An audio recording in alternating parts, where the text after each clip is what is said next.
आयुष्य वहिनी गेल्यामुळे वैराण झालंच आहे. निशिगंधा तुझ्याही आयुष्यात बहार आणेल आणि प्लीज माझ्या बाळाला मात्र सांभाळून घे.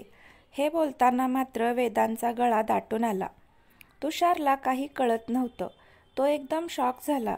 तो हताश होऊन खुर्चीवर बसला आणि डोळे मिटून सगळं आठवू लागला. त्याचा संपूर्ण भूतकाळ त्याच्या डोळ्यासमोरून जाऊ लागला. पुढे आज फेब्रुवारी महिन्यातलाच हग डे होता आणि योगायोग म्हणजे तुषारच्या बायकोचा, सानिकाचा आयुष्यातला शेवटचा दिवससुद्धा आजच.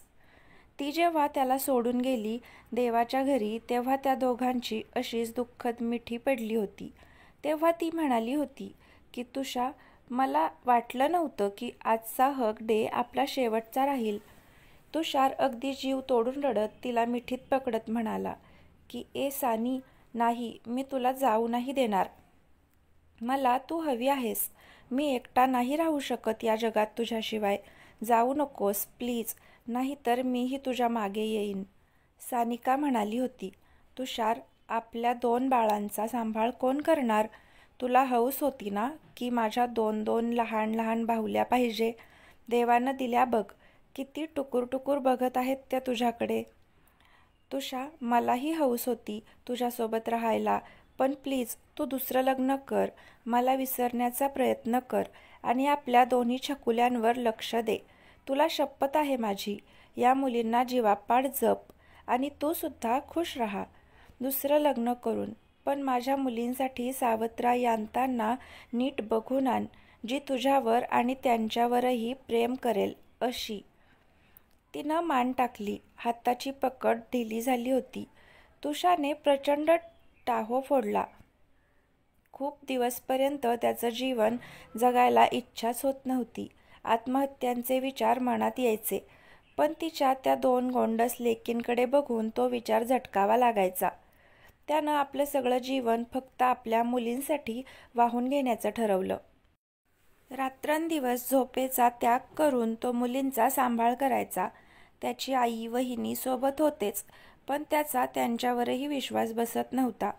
तो ड्युटीला जायचा, ऑफिसला, पण सगळं चित्त त्याचं घरीच असायचं. घरी आल्यानंतर त्याला जर त्याच्या मुली रडताना दिसल्या किंवा एकट्या दिसल्या तर तो आई आणि वहिनीवर रागावत असे.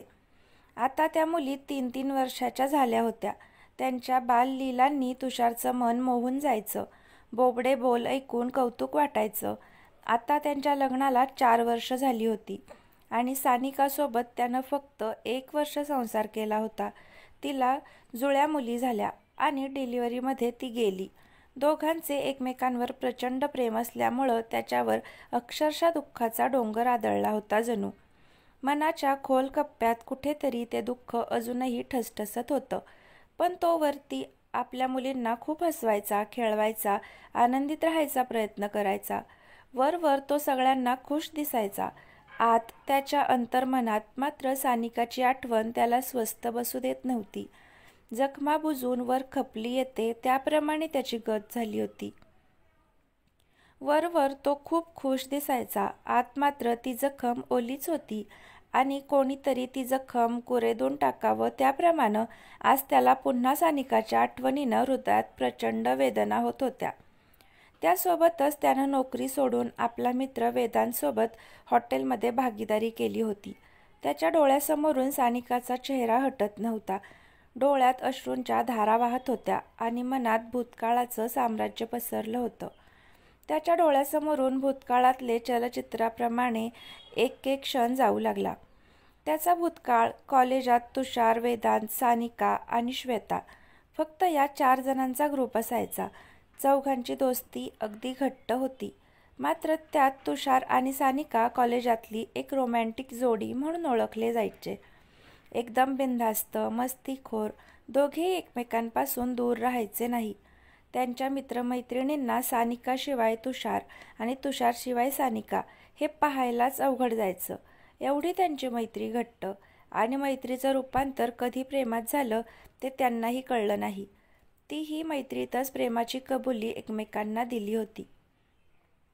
ती म्हणाली होती, ए तुषा, मी तुझ्या आयुष्यात तुझी बायको म्हणून येईन. मला आनंदच होईल, पण मला आपल्या आत्ताची बिनधास्त मैत्री खूप आवडते आज प्रॉमिस डे रोजी जर तू मला प्रॉमिस करत असशील की पूर्ण आयुष्यभर ही मैत्री आपली अशीच राहील, मी तुझी बायको बनून सुद्धा, तरच आपण लग्न करायचं. तुषार थोडा भावूक झाला. म्हणाला, तू तर माझ्या मनातली गोष्ट सांगितली. मलाही तू बायको प्रेमिकापेक्षाही मैत्रीण खूप आवडते. अगदी बिनधास्त माझ्या मनातल्या भावना तुझ्याजवळ मी सांगू शकतो. माझं सुख दुःख तुझ्यासमोर व्यक्त करू शकतो आणि त्याला तू साजेसं सोल्युशनसुद्धा देतेस. लग्न झाल्यावर सुद्धा असंच वागशील? बिलकुल असंच. ती बायकोगिरी नको. सानिका म्हणाली, अरे हो रे बाबा, ते तर असेलच, पण बायकोगिरी तर मी बजावीनच. त्यात सुद्धा एक वेगळी मजा असते रे. आयुष्य तरी किती असतं माणसाचं, सगळ्याच गोष्टी अनुभवाव्या. त्याला माहीत होतं की ती अगदी मस्तीखोर होती. तुझ्यापेक्षा जास्तच मस्ती करायची आणि बिनधास्त. मुलीसारखं लाजणं तिला माहीतच नव्हतं. तुषार पूर्ण सानिकाच्या स्वप्नात रंगलेला असताना त्याच्या चेहऱ्यावर थोडंसं हास्य पसरलं. त्याला आठवलं, खूप मोठ्या मिन्नतीनं दोघांच्या परिवारानं त्यांच्या लग्नाची संमती दिली होती. तेव्हा कॉलेजमध्ये अगदी सगळ्या मित्रमैत्रिणींसमोर ती तुषारच्या अक्षरशः गळ्यात पडली होती, मिठी मारली होती आणि आनंद सेलिब्रेट करत होती. एवढी ती बिनधास्त होती. तुषारनं तिचे हात सोडवले. येडपट, बावळट असं सगळं बघतायत आपल्याकडे, सोड मला. तेव्हा तिनं मिठी सोडली होती आणि त्याचं नाक चिमटीत पकडून स्वतःचं नाक वर चढवत म्हणाली होती की इतका कसा रे माझं लाजाळूचं झाड, तुला मुलगी तरी घडवायला पाहिजे होतं देवानं, चुकून मुलगा झालास. तुषार तिला म्हणाला होता, म्हणजे तुला काय वाटतं, मुलं काही निर्लज्जच असतात का? लाजायचा मक्ता तुम्हा मुलींनीच घेतला आहे की काय? आम्हालाही लाज येते आणि त्यात तुझ्यासारखी निर्लज्ज मुलगी असली म्हणजे जास्तच लाजवते, कुठेही कसेही वागून. सानिकाने आपलं एवढंसं नाक उडवलं आणि म्हणाली, बरं बरं, मी निर्लज्ज आहे ना, जा मग, मी आता बोलतच नाही तुझ्याशी. ती त्याच्यावर रागावून निघून जायची, पण त्याला माहीत होतं तिचा राग अगदी क्षणिक असायचा. डोळे लावलेल्या स्थितीत तुषारच्या चेहऱ्यावर अजून हसू आलं. अरे कसली वेडपट मुलगी ती. मी तिला मनवायला जाणार तेवढा सुद्धा तिला धीर निघायचा नाही. काही क्षणातच हातात कान पकडून अगदी लहान मुलासारखं निरागस चेहरा करून समोर उभी आणि उठाबशा घालायची. म्हणायची, आता तरी कर ना माफ, आता नाही वागणार मी असं निर्लज्जासारखं, लाजत जाईन. तिच्या त्या अगदी भोळेपणानं उद्गारलेले उद्गार ऐकून अगदी सगळी मित्रमंडळीच खळखळून हसायची. तिचा चेहरा मात्र अगदी पाहण्यासारखा व्हायचा त्यावेळेस. तुषारलाही तिच्यावर प्रेम तर होतंच, त्याच्यानेही ती बघवायचं नाही. सगळ्यांसमोर तो तिला हात पकडून मिठीत घ्यायचा. ती खूप इमोशनल व्हायची. तिच्या डोळ्यात पाणी यायचं. ती सगळ्यासमोर म्हणायची, आय लव्ह यू तुषा. तुला हे आवडत नसून सुद्धा तू फक्त माझ्यासाठी सगळ्यांसमोर निर्लज्जपणा करतोस. किती चांगला आहेस तू. खरंच मी स्वतःला खूप भाग्यवान समजेल तुझ्यासारखा नवरा मला मिळाला तर. असंही नाही की ती खूप सुंदर होती. अगदी साधारण 4-चौघीसारखीच नाकी डोळी होती. रंगही थोडा गव्हाळ होता. केस मात्र काळेभोर आणि लांबसडक होते. इतर मुलींपेक्षा तिचं राहणीमानसुद्धा अगदी सिंपलच होतं. तरीही ती तुषारला खूप खूप आवडायची. तिचं निरागस भाबडं मन त्याला मोहित करायचं आणि लहान मुलीसारखं अगदी निरागस वागणं तुषारसाठी अक्षरशः मरायची, काहीही करायला तयार व्हायची. एवढं तिचं प्रेम त्याच्यावर होतं. दोघांचं लग्न ठरलं. साखरपुडा झाला. दोघेही खूप आनंदात होते. तुषारला आठवलं, ज्या दिवशी हळद होती त्या दिवशी संध्याकाळी दोघांना ज्याच्या त्याच्या घरी हळद लागली. नाचगाणी झाली आणि रात्री जेव्हा ती झोपली तेव्हा तिनं हळूच मोबाईल काढला आणि तुषारला व्हॉट्सअप केला. Hello tussah, I love you.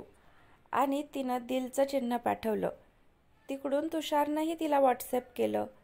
ओ वेडपट, झोपतेस की नाही आता? सकाळी भेटू ना दोघे लग्नमंडपात. अगोदरच खूप उशीर झाला आहे झोपायला आणि आता जर आपण रात्रभर चॅटिंग करत राहिलो, झोपलो नाहीत तर सकाळी लग्नमंडपात दोघेही झोपेनं डुलक्या घेऊ आणि ब्राह्मण सगळी मंडळी आपलं लग्न लावतील. तिकडे तिला हसू येत होतं. तिनं तिकडून लिहिलं, वा क्या सीन होगा. ये उद्या मी तुझ्या घरी असणार. उद्या असणार ना? मग आता झोप, गुड नाईट, असं म्हणून तो फोन बंद करून ठेवून देतो. त्याला माहीत असतं जेव्हा मी इकडून फोन बंद करेल तेव्हाच ती वेडी पण तिकडे फोन ठेवेल, तोपर्यंत ठेवणार नाही. म्हणून त्यानं पटकन ठेवून दिला. लग्नाच्या दिवशी सनईच्या चौघड्यांनी लग्नमंडप दुमदुमून उठतो. मुंडावळे बांधून सजवून नवरदेवाला घोड्यावर वाजत गाजत आणून पाटावर उभं करतात. नाक ओढण्याची रसम सासूकडून पूर्ण केली जाते. त्याला 5 घास खाऊ घातले जातात आणि नवरीचा प्रवेश होतो. त्याच्या पुढे तिला उभं केलं जातं. त्याला खूप उत्सुकता वाटत असते की सानिका नवरीच्या रूपात कशी दिसत असेल, पण त्याला तिचं तोंड दिसत नाही. तिला पुढं उभं करून मागून त्याला तिच्या खांद्यावर हात ठेवून दोघेही बहारो फूल बरसाओ मेरा महबूब आया हैच्या सनई वाद्यात ते लग्नमंडपाच्या स्टेजवर चढतात. दोघांना पाटावर एकमेकांसमोर उभं करतात. मध्ये अंतरपाट धरला जातो. त्याला तिचा चेहरा बघण्याची इच्छा असते, पण अजूनही त्याची इच्छा पूर्ण होत नाही. ब्राह्मण मंगळाष्टकं म्हणतो. त्यानंतर सावधान बोलून वाजंत्रीवाले वाद्याचा गजर करतात. नवरदेव नवरीवर तिथे हजर मंडळी अक्षदा टाकतात. फुले उधळली जातात. त्यानंतर अंतरपाट दूर होऊन एकदमच तुषारला तिचा चेहरा दिसतो. तिला नवरीच्या वेशात बघून तो तर अगदी थक्क होतो, कारण तिला सजायची एवढी सवय नव्हती. अगदी साधी सिंपलच राहायची. तिचे कपडेसुद्धा साधेच असायचे, अंग भरून, आणि अशामुळेच तुषारला ती आवडायची. तिचं राहणं साधं, मन तर अगदी निरागस, मात्र बिनधास्त. कोण काय म्हणेल याची पर्वा तिला बिलकुल नसायची. आणि तीच सानिका आज पहिल्यांदाच तिला एवढं सजलेलं बघून तुषार अचंबित झाला होता. अगदी जबरदस्त सुंदर दिसत होती. त्याचं तोंड आ झालेलं तसंच पाहत राहिला. हिरवी नऊवारी पैठणी नेसलेली, केसांचा अंबाडा, त्यावर अबोलीचा गजरा लावलेला. आजपर्यंत ती कधीच ओठांना लिपस्टिक लावायची नाही, डोळे सजवायची नाही, आणि आज सगळंच सजवलं असल्यामुळं तिच्याकडे पाहतच राहावं असं त्याला वाटू लागलं होतं. त्यानं तिच्या रूपाकडे बघून नाही तर साधं सिंपल मनाला बघूनच प्रेम केलेलं होतं. पण त्याला कळून आलं की अरे, माझी सानिकासुद्धा फक्त मनच नाही तर तिचं रूपही किती सुंदर आहे. ब्राह्मणाने नवरदेव नवरीला सांगितलं की एकमेकांच्या गळ्यात वरमाला टाका. नवरीला सांगितलं नवरदेवाची आरती कर. मात्र हे दोघे दिवाने एकमेकांकडे बघण्यातच मग्न. सानिकानं त्याला हातानं ॲक्शन करून सांगितलं, तुझं आ असलेलं तोंड मिटून घे. त्यांच्याजवळच नवरदेवाचे मित्र आणि मैत्रिणी उभे असल्यानं त्यांनी सगळं जवळून बघितलं. सगळे खळखळून हसत होते. मित्र म्हणाले, अरे बाबांनो, एकमेकांच्या गळ्यात माळा टाका, नाहीतर तुम्हाला आयुष्यभर एकमेकांना बघायचंच आहे. बघतच राहा, पण आम्हाला मोकळं करा, जेवणासाठी भूक लागली आहे. तेव्हा त्यांनी एकमेकांच्या गळ्यात माळा घातल्या, आरती केली. ब्राह्मण म्हणाले की नवरीनं नवरदेवाच्या पायांना स्पर्श करून आशीर्वाद घ्यावा. त्याप्रमाणे सानिका त्याच्या पायांना स्पर्श करण्यासाठी वाकली. तेवढ्यात तुषारनं तिला वरतीच पकडून उभं केलं आणि तिला म्हणाला, तुझी जागा माझ्या पायांशी नाही, माझ्या हृदयात आहे. त्याच्या या वाक्यानं तिचं मन भरून आलं. एवढ्या मंडपात, एवढ्या लोकांसमोरच तिनं त्याला मिठी मारली होती, अगदी बिनधास्तपणे, कोणाचीही पर्वा न करता. ती आठवण येऊन त्याला आता यावेळीसुद्धा त्याच्या चेहऱ्यावर हास्य पसरलेलं होतं. मनात म्हणत होता, वेडी कुठली, किती छोट्या छोट्या गोष्टींनी खुश राहायची. त्यानंतर गृहप्रवेश करून लग्नाच्या सर्व रीतिरिवाजाप्रमाणे पार पाडून रात्री तुषारच्या वहिनीनं त्यांची सेज सजवली होती. तिला गुलाबाच्या पाकळ्या पसरलेल्या शेजवर बसवलं आणि तिला सांगण्यात आलं होतं की हा घुंगट घेऊन बसायचं बरं. तुषार आला की तो तुझा घुंगट काढेल. त्यानंतर हे दूध दोघांनी मिळून प्यायचं. त्याप्रमाणे घुंगट ओढून खाली मान घालून ती बसली होती. तुषारला कोणाचा तरी कॉल आलेला असल्यामुळं त्याला रूममध्ये यायला थोडा उशीरच लागला. पण ती वेडी घुंगट घेऊन खाली मान घालून तोपर्यंत तशीच बसून राहिली होती, त्याची वाट बघत. त्याच्या वहिनीनं सांगितलं होतं म्हणून. तुषार आत येण्यासाठी दारात पाऊल ठेवलं. ती तर त्याची मैत्रीण होती. याच्या अगोदर कित्येकदा दोघांची मिठी पडली होती. मस्ती मजा खूप चालायची. एकमेकांचे स्वभाव वगैरे सगळंच त्यांनी ओळखलं होतं. पण मात्र आजचा दिवस त्यांच्यासाठी खूप वेगळा असल्यामुळं त्याच्या मनात थोडी धडधड वाढली होती, उत्सुकता वाढली होती. अगदी संमिश्र भावना त्याच्या मनात तयार झाल्या होत्या. त्याच धडधडत्या हृदयानं त्यानं आत प्रवेश केला आणि तिला घोंगटमध्ये खाली मान घालून बसलेलं बघून अगदी हसायलाच आलं. कारण ती बसून बोर झाली होती आणि लग्नाच्या रीतिरिवाजामुळं खूप थकायला होत होतं. आपोआप तिच्या डोळ्यात झापड बसली होती, झोप येत होती, म्हणून ती पूर्ण वाकली होती. तो समोर आला. त्यानं सानिका म्हणून हाक मारली. ती एकदम दचकून उठली आणि सॉरी हां असं म्हणून पुन्हा घोंगट ओढला आणि व्यवस्थित बसली. तो तिच्याजवळ बसला, म्हणाला, अगं झोप येत होती तर झोपायचंच ना, कशाला उगाच एवढी अवघडून बसून राहिली, चल झोप. तरी ती तशीच बसून राहिली आणि आतूनच म्हणाली, तू अगोदर माझा घोंगट वरती कर, रिवाज आहे हा, हे पूर्ण कर, आपल्या लग्नाचा रिवाज कुठलाच नको सुटायला. त्याला हसू आलं. त्याने पटकन तिचा घोंगट काढला. ती म्हणाली, मी कशी दिसते? तो म्हणाला, सुंदर. ती नाक वर चढवून म्हणाली, नक्की सांग ना, असं काय सांगतो कंटाळल्यासारखं? सुंदर म्हणे. तो म्हणाला, अगं नाक वरती चढवू नकोस, अगोदरच ते एवढंच आहे आणि वरती चढवून अगदी छोटंसं करून टाकते. ती रागावली, म्हणजे मी सुंदर नाही असंच म्हणायचं आहे ना तुला? मग तरी पण का केलं लग्न सुंदर नाही तरी पण? नाही आवडत ना मी तुला? ती त्याच्याकडं पाठ फिरवून फुरंगटून बसली. तो उठला. त्यानं तिला पकडलं आणि खिडकीजवळ घेऊन गेला. तिथे उभे केलं आणि तिला सांगितलं, खिडकीतून तो पूर्ण गोलचंद्र दिसतो आहे ना, आज पौर्णिमेचा चंद्र आहे, तो किती सुंदर आणि छान दिसतो आहे. ती फक्त असंच म्हणाली.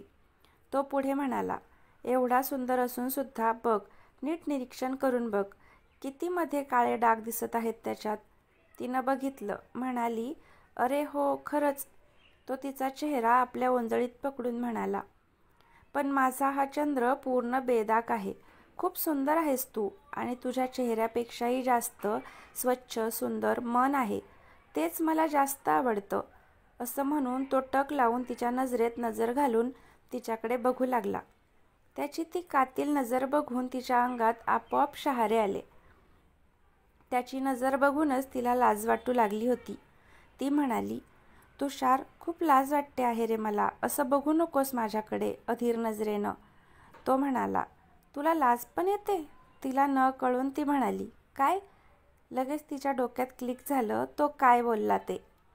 ती त्याच्या छातीवर आपल्या मुठींनी मारू लागली. म्हणाली, म्हणजे मी काय तुला एवढी निर्लज्ज दिसते का? त्यानं तिच्या नाजूक मुठींना आपल्या दोन्ही हातात पकडलं आणि तिला एक करकचून मिठी मारली. त्याच्या त्या अगोदरच तप्त झालेल्या अंगाला तिचा स्पर्श होताच जास्तच तापलं. अंगाचे स्नायू फुलून आले. ओठ तिच्या ओठाचं रसपान करण्यासाठी अधीर झाले. त्याच्या मिठीत आल्याबरोबर ती स्वतःलाही विसरली. त्याच्या मिठीतच आपण विरघळून जाऊ की काय असं तिला वाटू लागलं. याच्या अगोदर तो म्हणजे तिचा मित्र होता आणि मित्राच्या नात्यानं त्याचा स्पर्श तिला आजचा जो अनुभव देऊन गेला तो तसा अगोदर कधीच नाही. आजची मिठी त्याची वेगळीच होती. त्यानं तिला परत आपल्या बाहुपाशात उचललं आणि तिला गादीवर झोपवलं. तोही तिच्याजवळ झोपून तिचा चेहरा न्याहाळू लागला. तिनं आपले दोन्ही हात लाजून चेहऱ्यावर ठेवले. त्याने तिचे हात अलगद बाजूला केले आणि तिच्या चेहऱ्यावर आलेले केसांच्या बटा हळूच बाजूला करून कपाळावर किस केलं. त्याच पहिल्या किसनं तिचं अंग शहारलं. तिचं ओठ थरथरू लागले. आपोआप तिच्या तोंडून आय लव्ह यू तुषार असं पुटपुटू लागली. त्यानं त्या थरथरत्या ओठांना आपल्या ओठांनी बंदिस्त केलं. तो तिच्या प्रत्येक अंगाला किस करत असल्यामुळं तिचं अंग अंग मोहरत होतं.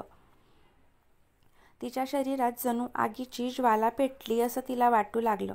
तिच्याही नकळत तिनं त्याच्या केसांना आपल्या मुठीत घट्ट पकडलं आणि त्याच्या चेहऱ्यावर चुंबनाचा तिनंही वर्षाव सुरू केला. अशा पद्धतीनं दोघंही आपल्या सुहागरात्रीच्या पहिल्या वहिल्या प्रणयलीलेत अगदी धुंद झाले. प्रणयलीलेत आनंदाचा परमोच्च बिंदू त्यांनी गाठला आणि तृप्त होऊन एकमेकांच्या मिठीत शांत झोपी गेले. तुषारच्या आयुष्यात तिनं अक्षरशः आनंद भरून टाकला होता. आता यावेळेस ते सगळं आठवून त्याच्या डोळ्यांना आपोआप तिच्या आठवणींनी अश्रूच्या धारा लागल्या होत्या. खूप दिवसाच्या कालावधीनंतर त्यानं आपल्या हृदयाच्या कप्प्यात जपलेल्या तिच्या सगळ्या आठवणी त्याला यावेळेस एक एक करून बाहेर निघत होत्या आणि त्याचं मन छिन्नविछिन्न करून सोडत होत्या. सानिकासोबत जगलेले सगळं आयुष्य त्याला आठवत होतं. त्या एकाच वर्षात जणू त्यानं संपूर्ण आयुष्य जगून घेतलं होतं आणि तिनं सुद्धा. त्याला पुढे आठवलं, तुषारच्या घरची परिस्थिती एवढी चांगली नव्हती, तरी सानिकानं आनंदानं त्याच्यासोबत निभावून घेतलं होतं. एकत्र फॅमिली असली तरीही तिनं सगळ्यांशी जुळवून घेतलं होतं. त्यानंतर तुषार आणि वेदांतनं पार्टनरशिपमध्ये शहराच्या अगदी चांगल्या भागात खूप मोठं 5 स्टार हॉटेल चालू केलं होतं. त्याच्या वडिलांचंच तुषार आणि वेदांतच्या वडिलांचे पार्टनरशिपमध्ये तेच हॉटेल आता या दोघा तरुणांनी सांभाळलं होतं. आणि योगायोगानं त्या हॉटेलची भरभराट झाली आणि दोघांनाही चांगला फायदा झाला होता. त्यानंतर सानिका लवकरच प्रेग्नंट झाली होती. सगळे फॅमिलीचा आनंद गगनात मावत नव्हता, कारण त्यांच्या मोठ्या भावाला अजून बाळ नव्हतं. त्यानंतर सानिका आणि तुषारचं प्रेम बहरत गेलं. तुषारला स्वतःचाच खूप अभिमान वाटायचा की खरंच मला किती प्रेमळ आणि समजूतदार बायको मिळाली. तिच्यावर तो खूप प्रेम करायचा, तिचे खूप लाड करायचा. प्रेग्नन्सीमध्ये तर तिला जमिनीवर सुद्धा पाय ठेवू द्यायचा नाही. त्या दरवेळेस तो हातातलं काम सोडून बायकोसोबत तिची ट्रीटमेंटसाठी दवाखान्यात जायचा.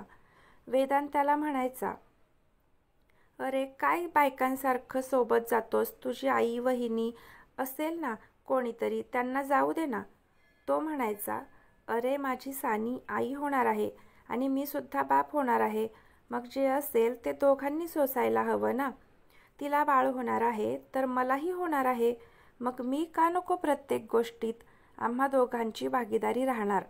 तो जेव्हा पहिल्याच वेळेस तिच्यासोबत डॉक्टरकडे गेला तेव्हा डॉक्टरांनी तिला सांगितलं की पपई खायची नाही, गरम वस्तू जास्त खायच्या नाहीत. तो लगेच म्हणाला होता, डॉक्टर मी पण नाही खाणार या वस्तू. डॉक्टरीणबाईला हसू आलं होतं. अरे बाबा तुम्ही खाऊ शकता, तुम्हाला काय झालं, तिच्या पोटात बाळ आहे बिचारीच्या, आई होणार आहे ती. तो लगेच म्हणायचा, मीही बाबा होणार आहे. डॉक्टरीणबाई सानिकाला सांगायची, खूप दिवाना आहे तुझा नवरा, तुझ्यासाठी भाग्यवान आहेस असा नवरा मिळायला. सानिका हसायची.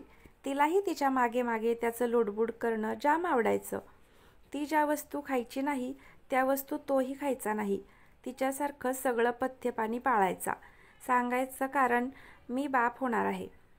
पण जेव्हा सोनोग्राफी केली तेव्हा डॉक्टरांनी सांगितलं की पोटात 2 बाळं आहेत. तर अजून तिची जास्त काळजी सगळे घेऊ लागले. सानिका आणि तुषारमध्ये प्रेमळ लढाई व्हायची. तुषार सांगायचा की मला 2 छोट्या छोट्या बाहुल्या हव्यात, अगदी तुझ्यासारख्याच नकट्या नाकाच्या.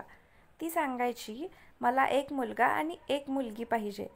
तो सांगायचा नाही, माझ्यासाठी माझ्या 2 गोंडस मुलीच येतील, बघ तू, आणि त्यांना मीच सांभाळेन. प्रेग्नन्सीची तारीख जवळ आली, पण काहीच कळलं नाही. अगदी सिझेरियनच्या वेळेसच खूप गुंतागुंत झाली आणि सानिकाच्या जीवावर बेतली. खरंच जिथं खूप चांगलं प्रेम असतं तिथेच असं काहीतरी होतं. नशीब जणू दबा धरून बसलेलंच असतं की काय त्यांचं वाईट करण्यासाठी. ज्यावेळी दोघांची ताटातूट देवानं केली, तिलाही तुषारला सोडून मरावंसं वाटत नव्हतं. प्रचंड आक्रोश तिच्या हृदयातून येत होता की तुषार, मला तुझ्यासोबत जगायचं आहे रे, पण मला देवानं नाही जगू दिलं. हो, पण या मुलींच्या रूपानं माझं प्रेम तुझ्या जवळ सतत राहील. त्यांची काळजी घेशील ना. हो, पण त्यांच्यासाठी दुसरी आई नक्की आण, पण नीट समजून, माझ्या मुलींना आईसारखा जीव लावेल अशीच. तो दोघांच्या ताटातुटीचा क्षण आठवून तुषारला जोराचा हुंदका फुटला. त्यानं हातानं स्वतःचं तोंड दाबलं. त्याने डोळे उघडून बघितलं. वेदांतनं डोळे लावलेले होते. त्याला वाटलं वेदांत झोपला आहे. मग तो हळूच बाहेर गेला आणि वॉशरूमच्या बहाण्यानं मध्ये जाऊन त्याच्या अश्रूंना पूर्ण वाट मोकळी करून दिली. एकांतात खूप रडू लागला. मनात म्हणाला, सानी, सोडून जायचंच होतं तर का एवढा जीव लावलास तू मला? जगण्याचा प्रयत्न करतो आहे खूप. आपल्या मुली 3 वर्षांच्या झाल्या. परवा बर्थडे आहे त्यांचा. ये हा नक्की आशीर्वाद द्यायला. आज तुझी आठवण येऊन जगणं मुश्किल झालंय ग. काय करू मी, खूप आठवण येते मला तुझी. तो तिथेच खूप वेळेपर्यंत रडून आपलं मन मोकळं केलं आणि चेहऱ्यावर पाणी फिरवून बाहेर आला. जसं काही झालंच नाही अशा थाटात. पण मनातले कड अजून जात नव्हते. हृदयात त्याच्या वेदना वाढल्या होत्या. पण त्या वेदना बाहेर कुणाला दिसत नव्हत्या. तो एकटाच सहन करत होता सगळं. तो मनात म्हणाला, असं म्हणतात की भरलेलं आभाळ झिरपून मोकळं होतं, स्वच्छ होतं. पण माझं मन भरलेलं आभाळ कितीही झिरपत राहिलं तरी मोकळं होत नाही. सानिकाच्या आठवणी माझ्या हृदयातून कधीच जाणार नाहीत. इकडे वेदनात सुद्धा डोळे मिटले, पण झोपला नव्हता. त्यालाही अगदी प्रथमपासूनच निशिगंधाची आठवण येत होती. आपण तिच्याशी किती वाईट वागलो. फक्त तिच्याशीच नाही, खूप साऱ्या मुलींचं आयुष्य खराब केलं. फक्त एकाच मुलीनं धोका दिला म्हणून. पण ती मुलगीही काही करू शकत नव्हती. श्वेता नावाची. तिनं वेदांसोबत प्रेम तर केलं होतं, मात्र तिच्या आईवडिलांना ते लग्न मान्य नव्हतं. वेदांतला न भेटता परस्पर तिच्या आईबाबांनी तिला बाहेरगावी नेऊन तिचं लग्न करून दिलं होतं. वेदांचा स्वभाव तुषारपेक्षा अगदी वेगळा होता. तो प्रेम करायचा तर अगदी जीवापाड, पूर्ण जीव ओतून द्यायचा, आणि शत्रुत्व करायचं तर तेही जीव तोडूनच. श्वेतानं आपल्याला धोका दिला हा राग मनात ठेवून तोच राग तो सगळ्याच मुलींवर काढत राहिला. त्याच्या मनानंच ठरवून टाकलं होतं की सगळ्या मुली सारख्याच असतात, म्हणून त्याचं सगळं वागणं बदललं होतं आणि त्याच्या अशा विचित्र स्वभावाची शिकार झाली होती बिचारी निशिगंधा. आज त्याचाच त्याला खूप पश्चाताप होत होता. त्याला आठवलं, निशिगंधानं आपल्यावर प्रेम करायचा खूप प्रयत्न केला, पण आपण कायम तिला धोकाच दिला आणि त्रासच देत गेलो. शारीरिक, मानसिक सगळाच अत्याचार आपण तिच्यावर केला आणि आता असं पूर्ण शरीरानं अधू होऊन बसलो. शी, माझ्या आयुष्यावर असं अधूशरीर घेऊन मी कुठपर्यंत जगणार दुसऱ्याच्या जीवावर? काय उपयोग तरी काय माझा जगून? बिचाऱ्या निशिगंधाचं हसतं खेळतं आयुष्य आपण बर्बाद केलं. पण आता आपलं असं अधूशरीर तिला आयुष्यभर सांभाळायला देऊन खूप मोठं ओझं आपण तिच्यावर लादत आहोत. आता जास्त तिचं आयुष्य आपण खराब करणार आहोत. खूप पापी आहे मी. आणि आता जर मी जिवंत राहून निशिगंधाला माझं हे शरीर सांभाळायला लावलं आयुष्यभर आणि तिच्या तारुण्याची सगळी आपण वाट लावली, आपल्याला देव कधीच माफ करणार नाही. कुठे फेडू हे पाप? त्यापेक्षा तिचं पुढचं आयुष्य तिला सुखासमाधानानं जगू द्यावं आणि आपण तिच्या आयुष्यातून अलगद वेगळं व्हावं, तर थोडंसं तरी पाप आपल्याकडून फेडलं जाईल. पण त्यासाठी जिवंत राहून उपयोग नाही, कारण जिवंत राहिल्यावर निशिगंधा कधीच आपल्याला सोडणार नाही, आयुष्यभर आपली सेवा करत राहील. त्यापेक्षा आपण हे शरीराचा पूर्ण त्याग करावा. त्यानं मनोमन देवाला हात जोडले आणि म्हणाला, प्लीज देवा, माझ्या निशूला सांभाळ. या पुढचं आयुष्य तिचं हसतं खेळतं राहू दे. त्याला कधी कधी रात्री त्रास व्हायचा, झोप यायची नाही, तर डॉक्टर त्याला एक झोपेची गोळी द्यायचा. त्यामुळं अख्ख्या गोळ्यांचं पाकिट त्याच्या जवळच औषधात पडलं होतं. त्यानं ते शोधून काढलं आणि एक साथ सगळ्या पाकिटातल्या गोळ्या हातावर घेतल्या आणि खाऊन टाकल्या. लगेच त्यानं फोन हातात घेतला आणि त्यात लिहिलं की, माझ्याकडून कोणालाही त्रास झाला असेल तर माफ करा. निशिगंधाचं लग्न माझा मित्र तुषारसोबत लावा. तोच तिच्यासाठी योग्य लाईफ पार्टनर आहे. तुषार, प्लीज तुझ्या बाळाची पण काळजी घे, तुझ्या मुलींसोबत. निशिगंधा, प्लीज मला माफ कर. आणि तुषार, हा माझा खूप चांगला मित्र आहे, तू त्याच्यासोबत लग्न कर. तुझ्यासारख्या प्रेमळ मुलीसोबत मी संसार करू शकलो नाही, हे माझं दुर्भाग्य आहे. आणि माझं हॉटेल हे पूर्ण तुषारच्या नावावर करा. त्यात कोणाचीही भागीदारी राहणार नाही. अजून त्याला बरंच काही लिहावंसं वाटत होतं, मात्र गोळ्यांचा परिणाम शरीरावर होऊ लागला होता. डोळ्यांपुढे अंधारी येत होती. डोळे आपोआप लावले जात होते. त्यानं कसं तरी एक साथ तुषार निशिगंधा आणि त्याच्या बाबांच्या फोनवर हे मेसेज सेंड केले आणि डोळे लावले. निशिगंधा इकडे पटापट आवरून परत हॉस्पिटलमध्ये येण्यामागे होती. तिला मोबाईल बघायला वेळच नव्हता. त्याचे बाबाही जास्त मोबाईल वापरायचे नाहीत म्हणून ते पेपर वाचत होते.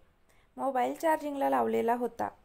विनीत दादासोबत वेदांची आई निशिगंधा तिघे मिळून हॉस्पिटलमध्ये येणार होते. आज त्याच्या हॉस्पिटलमधला शेवटचा दिवस होता. त्याला घरी आणणार होते. त्यासाठी पटकन ते गाडीत बसले आणि निघालेही होते.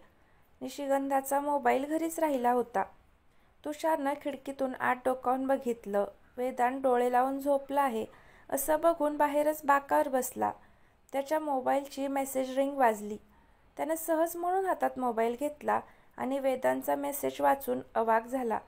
तो पळतच मध्ये गेला. डॉक्टरांना आरोळ्या मारल्या. मित्रमैत्रिणींनो, या कथेचा पुढचा भाग आपल्याला उद्या पाहायला मिळेल. तोपर्यंत चॅनलला सबस्क्राईब करून ठेवा जेणेकरून पुढचा भाग अपलोड केल्यावर आपल्याला पाहायला मिळेल. तोपर्यंत धन्यवाद.